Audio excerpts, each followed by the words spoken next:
দিদিমণির বর। আমি তখন নবম শ্রেণী, আমি তখন শাড়ি। আলাপ হলো বেণীমাধব সুলেখাদের বাড়ি। বেণীমাধব লেখাপড়ায় ভালো, শহর থেকে বেড়াতে এলে আমার রং কালো। তোমায় দেখে এক দৌড়ে পালিয়ে গেছি ঘরে।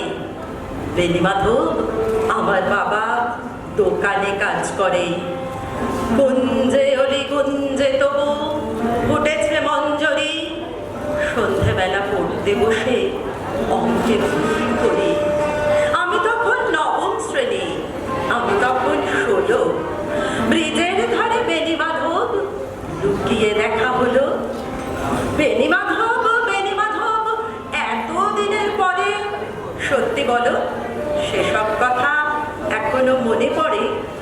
সেসব কথা বলেছো তুমি তোমার প্রেমিকাকে? আমি কেবল একটি দিন তোমার পাশে তাকে দেখেছিলাম, আলোর নিচে অপর বসে আলো।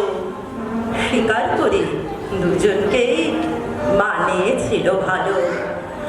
জুড়িয়ে দিল চোখ আমার, উড়িয়ে দিল চোখ।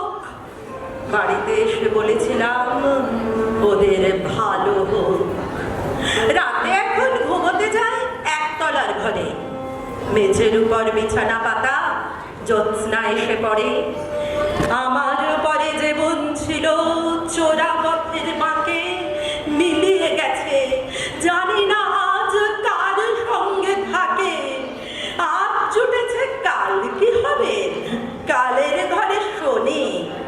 আমি এখন এই পাড়ায় সেলাই দিদিমণি।